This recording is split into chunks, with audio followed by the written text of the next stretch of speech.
ஆரம்பத்தில் நாம் திடல் தொழுகையை வலியுறுத்தி மக்களிடத்தில் பிரச்சாரம் செய்யும் பொழுது திடல் தொழுகையா அது மார்க்கத்தில் இருக்குதா, மார்க்கத்தில் இல்லாத காரியத்தை இவங்க செஞ்சுக்கிட்டு இருக்காங்க என்று நம்ம விமர்சித்தவர்கள் இன்றைக்கு அவர்களே பெருநாள் தொழுகைக்கு நீங்க திடலுக்கு வாங்கன்னு மக்களுக்கு அழைப்பு விடக்கூடிய அளவிற்கு அல்லாஹ் தஆலா தமிழகத்திலே ஒரு பெரிய மாற்றத்தை கொண்டு வந்திருக்கிறான். பெண்கள் திடலுக்கு வரவே கூடாது என்று சொல்லிக் கொண்டிருந்தவர்கள் நாங்க நடத்தக்கூடிய திடலுக்கு வாங்க என்று அழைப்பு விடக்கூடிய அளவிற்கு அல்லாஹ் ஒரு பெரிய மாற்றத்தை கொண்டு நாம சுயமாக செய்யக்கூடிய வணக்கமாக இருக்கக்கூடாது. இறைவன் நமக்கு எப்படி கற்றுத்தந்தானோ, இறை தூதர் நபி ஸல்லல்லாஹு அலைஹி வஸல்லம் அவர்கள் நமக்கு எப்படி நடைமுறைப்படுத்தி காட்டினார்களோ அந்த அடிப்படையில் தான் நாம் பெருநாளினுடைய வணக்கங்களை அமைக்க வேண்டும். அதற்கு மாற்றமாக நம்மளிடத்தில் வணக்க வழிபாடுகள் இருக்கும் பட்சத்தில் அது இறைவனால் நிராகரிக்கப்பட்டு மறுமை நாளில் நாம் நஷ்டவாளிகளாக இருப்போம். அல்லாஹ்வுடைய தூதர் சொல்லுகிறார்கள், மன் அஹதஸ ஃபீ அம்ரினா மா ஹாதா லைஸ அலைஹி, என்னுடைய அனுமதி இல்லாமல் யார் ஒருவர் ஒரு புதிய ஒரு காரியத்தை செய்யறாங்களோ அவங்க அந்த காரியம் ஃபஹுவரத்துன், அது இறைவனால் நிராகரிக்கப்படும், அல்லாஹ் அதை ஏத்துக்கிட மாட்டான் என்று சொன்னார்கள். இன்னும் சில நபிமொழிகள்ல சொல்லி காட்டுறாங்க, மார்க்கத்துல புதிதாக உண்டாக்கப்பட்ட காரியங்கள் பிதஅத்தான காரியங்கள் ஒவ்வொன்றுமே அனாச்சாரம், அந்த அனாச்சாரம் வழிகேட்டுல கொண்டு போய் தள்ளும். வகுல்ல வலாலத்தின் பின்னார், அந்த வழிகேடு நரகத்தில் கொண்டு போய் தள்ளும் என்று அல்லாஹ்வுடைய தூதர் எச்சரித்தார்கள். அந்த அடிப்படையில் அந்த பெருநாளினுடைய வணக்க வழிபாடுகள் நம்மளிடத்திலே வழிகேடாக அமைந்து விடக்கூடாது. மார்க்கம் சொன்ன வகைகள் அமையணும். அப்ப மார்க்கம் சொன்ன வகைகள்னா நம்ம என்னென்ன சட்டங்களை தெரிந்து கொள்ளணும். முதலாவது, அந்த பெருநாளில் நாம் செய்ய வேண்டிய முதலாவது வேலை அந்த ஃபஜ்ர் தொழுகைக்கு பிறகு பெருநாள் தொழுகையை நிறைவேற்றுவது. அந்த பெருநாள் தொழுகைக்கு மார்க்கம் ரொம்ப கூடுதலான முக்கியத்துவம் கொடுக்கிறது. அந்த பெருநாள் தொழுகைக்கு எப்படிப்பட்ட சட்டங்களை எல்லாம் மார்க்கம் சொல்லுது. புகாரியில 956வது செய்தியாக பதிவு செய்யப்படுது. நபி தோழர்கள் குறிப்பிடுறாங்க, அல்லாஹ்வின் தூதருடைய காலத்துல நோன்பு பெருநா இருந்தாலும் ஹஜ்ஜி பெருநாளா இருந்தாலும் அந்த பெருநாள் தொழுகைகளை முசல்லா என்ற திடல்ல நிறைவேற்றக்கூடியவர்களாக நாங்க இருந்தோம். மத்த தொழுகைகளை பள்ளிவாசல்ல தொழுவாங்க. ஜும்மா தொழுகையா இருக்கட்டும், 5 நேர தொழுகையா இருக்கட்டும், பள்ளிவாசல்ல தொழுவாங்க. இன்னும் மஸ்ஜிது நபவி என்பது மற்ற ஏனைய பள்ளிவாசல்களை தொழுவதை விட கூடுதல் நன்மை பெற்றுத்தரக்கூடிய ஒரு பள்ளி. அல்லாஹ்வுடைய தூதர் அதற்கு அந்த அளவுக்கு சிறப்புப்படுத்தி சொல்றாங்க. கூடுதல் நன்மை கிடைக்கக்கூடிய ஒரு பள்ளியாக இருந்தாலும் ரசூலுல்லாஹி ஸல்லல்லாஹு அலைஹி வஸல்லம் மதீனாவில் இருக்கும்போது என்ன செஞ்சிருக்கிறாங்க, 2 பெருநாட்களிலேயுமே அந்த பெருநாள் தொழுகையை பள்ளிவாசலில் நிறைவேற்றாமல் முசல்லான்னு சொல்லக்கூடிய திடல்ல போய் தொழுது இருக்கிறாங்க. அப்ப பெருநாள் தொழுகை நிறைவேற்ற வேண்டிய இடம் பள்ளிவாசல் கிடையாது, திடல் தான். ஆனா இன்னைக்கு நம்ம சமுதாயத்தில் சில இடங்கள்ல என்ன பண்றாங்க, சில இடங்கள் ஈத்துக்கா திடல்ல தனியா வச்சிருக்கிறாங்க, அது பிரச்சனை இல்ல. சில இடங்கள்ல திடல் கிடைக்காத பட்சத்துல ரோட்ல நின்று தொழுகிறாங்க. ஒரு மழை ரொம்ப நெருக்கடியா இருக்குதுன்னு வைங்க, மண்டபத்தை பிடிச்சு தொழுகிறாங்க. இப்படின்னா அதில் நிர்பந்தத்தின் போது அது தனியா போயிடும். ஆனால் இடம் எல்லாம் இருந்தும் பள்ளி வாசலில் வைத்து பெருநாள் தொழுகை நிறைவேற்றக்கூடியது இன்னைக்கு சில இடங்கள்ல பார்க்க முடியுது. அதை ரசூலுல்லாஹி ஸல்லல்லாஹு அலைஹி வஸல்லம் நமக்கு கற்றுத்தரல. அந்த பெருநாள் தொழுகை என்பது அது பள்ளி வாசல்ல நடத்தப்படக்கூடாது, அது திடல்ல தான் நடத்தப்படணும் என்று அல்லாஹ்வுடைய தூதர் சொன்னார்கள். இது நம்ம அந்த பெருநாள் வணக்கம் தொடர்பாக தெரிந்து கொள்ள வேண்டிய ஒரு செய்தி. அடுத்து, அந்த திடல்ல கண்டிப்பாக எல்லா பெண்களும் வந்தாகணும். இப்ப மத்த தொழுகை இருக்குதே, 5 நேர தொழுகைக்கு பெண்கள் பள்ளி வாசலையும் தொழுது கடலாம் அல்லது வீட்லயும் தொழுது கடலாம். ஜும்மா தொழுகை பெண்களுக்கு சலுகை இருக்குது, வந்து பள்ளி வாசல்ல ஜும்மா தொழுகை நிறைவேற்றி கடலாம் அல்லது வீட்டுல லுகர தொழுது கடலாம். இப்படி பெண்களுக்கு மற்ற நேரங்கள்ல பள்ளி வாசலுக்கு வரலாம் அல்லது வீட்டுல தொழுகலாம் என்று சலுகை வழங்கப்பட்ட நம்மளுடைய மார்க்கத்தில் இந்த பெருநாள் தொழுகையில மட்டும் என்ன சொல்லப்படுது, கண்டிப்பாக பெண்கள் திடலுக்கு வந்தே ஆகணும். அதுல தொழுகைக்கு விதிவிலக்கு அளிக்கப்பட்ட பெண்களாக இருந்தாலும் கண்டிப்பாக தொழும் திடலுக்கு வரணும். அவங்க அந்த பெண்கள் மற்ற தொழுகையில ஈடுபடும் பொழுது அவங்க ஒரு இடத்துல இருப்பாங்க. தொழுகைக்கு விதிவிலக்கு அளிக்கப்பட்டவங்க அதுக்கு பின்னாடி கொஞ்சம் தனியா இருந்துக்குவாங்க. அந்த தொழுகைக்கு விதிவிலக்கு அளிக்கப்பட்ட பெண்களும் திடலுக்கு வரணும், கன்னி பெண்களும் திடலுக்கு வரணும். அல்லாஹ்வுடைய தூதருடைய காலத்துல நாங்கள் திடலுக்கு வர வேண்டும் என்று நாங்கள் இறைவு தூதரால் உத்தரவிடப்பட்டிருந்தோம் என்ற சஹாபிய பெண்மணிகள் அறிவிக்கக்கூடிய ஹதீசுகளை எல்லாம் பல்வேறு நபிமொழிகள்ல பார்க்கிறோம். அப்ப கண்டிப்பாக திடல்ல தான் பெண்களும் நிறைவேற்றணும். சில இடங்கள்ல என்ன பண்ணுவாங்க, பெண்களுக்கு திடல்ல அனுமதி கொடுக்காததுனால ஒரு தெருவுல ஒரு 10-15 வீடு இருக்குதுன்னு வைங்க, அதுல ஏதாவது ஒரு வீட்டுல பெண்கள் எல்லாரும் சேர்ந்து குழுவாக சேர்ந்து பெண்களா தனியா தொழுதுட்டு போவாங்க.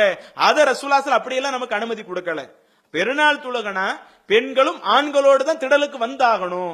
தொழுகைக்கு விதிவிலக்கு அளிக்கப்பட்ட ஆட்கள் வந்து அவங்க தொழுகையில மட்டும் கலந்துக்கிடக்கூடாது. மற்றபடி அங்க திக்ர் செய்வது, திக்ர்ல கலந்துக்கிடணும். பிரார்த்தனையில ஈடுபடு துவா செய்யறது, அந்த துவாவுல கலந்துக்கிடணும்.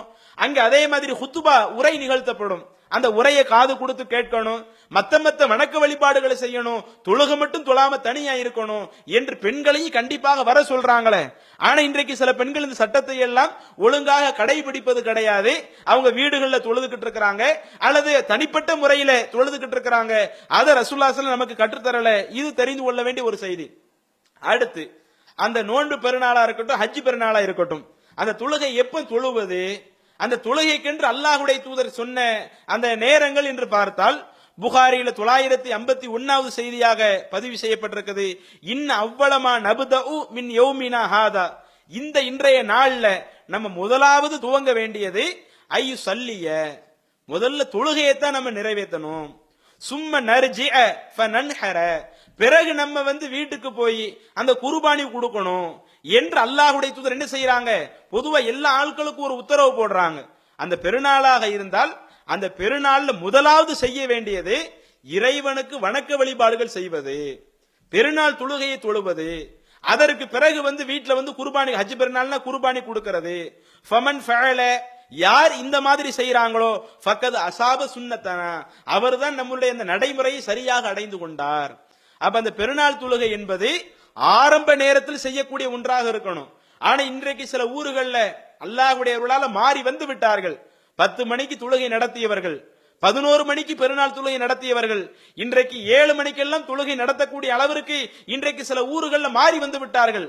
ஆரம்பத்தில் நாம் திடல் தொழுகையை வலியுறுத்தி மக்களிடத்தில் பிரச்சாரம் செய்யும் பொழுது, திடல் தொழுகையா அது மார்க்கத்தில் இருக்குதா, மார்க்கத்தில் இல்லாத காரியத்தை இவங்க செஞ்சுக்கிட்டு இருக்கிறாங்க என்று நம்ம விமர்சித்தவர்கள் இன்றைக்கு அவர்களே பெருநாள் தொழுகைக்கு நீங்க திடலுக்கு வாங்கன்னு மக்களுக்கு அழைப்பு விடக்கூடிய அளவிற்கு அல்லாஹ் தஆலா தமிழகத்திலே ஒரு பெரிய மாற்றத்தை கொண்டு வந்திருக்கிறான்.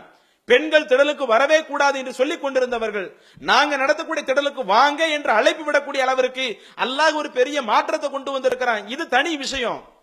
இதுல கவனிக்க வேண்டிய இன்னொரு செய்தி என்ன, இன்னும் சில பள்ளி வாசல்கள்ல பெருநாள் தொழுகை 9:30 10 மணி அப்படியெல்லாம் நடத்தப்படுது. 10 மணி என்பது ஒரு நாளினுடைய அந்த ஆரம்ப நேரமா, அந்த பகல் பொழுதுல ஆரம்பத்துல தொழுவணும். ஃபஜ்ர் தொழுகை முடிச்ச உடனே வேலையா தொழுகையத்தான் துவங்க சொல்லி அல்லாஹ்வுடைய தூதர் சொல்லி இருக்கிறாங்க என்று சஹாபாக்கள் சொன்ன செய்திகள்லாம் இருக்குது. 10 மணி என்பது ஃபஜ்ர் தொழுகைக்கு பிறகு உள்ள அந்த ஆரம்ப நேரமா? அப்ப அந்த தொழுகை என்பது ஆரம்பத்திலே சூரியன் உதித்த உடனேயே தொழுகக்கூடிய விதமாக இருக்கணும். முதலாவது காரியமாக தொழுகையாகத்தான் இருக்கணும். அதற்கு பிறகுதான் நம்மளுடைய இன்னபிற அலுவல்கள் இருக்கணும். இது அல்லாஹ்வுடைய தூதர் அந்த பெருநாளினுடைய சட்டங்கள்ல அந்த தொழுகைக்கு வரும் பொழுது அந்த தொழுகையை சூரியன் உதித்த உடனே தொழுது ஆகணும் என்று நமக்கு உத்தரவு பிறப்பிக்கிறாங்க. அதே மாதிரி அந்த பெருநாள் தொழுகை என்பது அது 2 ரக்காயை தொழுக வேண்டியது. முதல் ரக்காயத்துல 7 தக்பீர் கூடுதலாக சொல்லணும். 2வது ரக்காயத்துல 5 தக்பீர் கூடுதலாக சொல்லணும். இவைகளெல்லாம் எப்படி இருக்கணும், வல் கிராஅத்தி பஅதஹுமா, அதுல தொழுகையில சத்தம் போட்டு இமாம் ஓத ஆரம்பிப்பாங்களே, அந்த ஓத ஆரம்பிக்கிறதுல இந்த தக்பீருக்கு பின்னாடி தான் இருக்கணும். அப்போ முதல்ல அல்லாஹ் அக்பர் என்று தக்பீர் கட்டிவிட்டு தொழுகையினுடைய ஆரம்ப துவா ஓதிடுவாங்க மனதிற்குள்ள.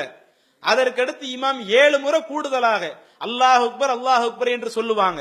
அப்படி அல்லாஹ் அக்பர் என்று சொல்லும் பொழுது பின்பற்றி தொழுகக்கூடிய ஆட்கள் சில ஆட்கள் என்ன பண்றாங்க, ஒவ்வொரு தடவை கையை அவிழ்த்து கட்டிக்கிட்டு இருக்கிறாங்க.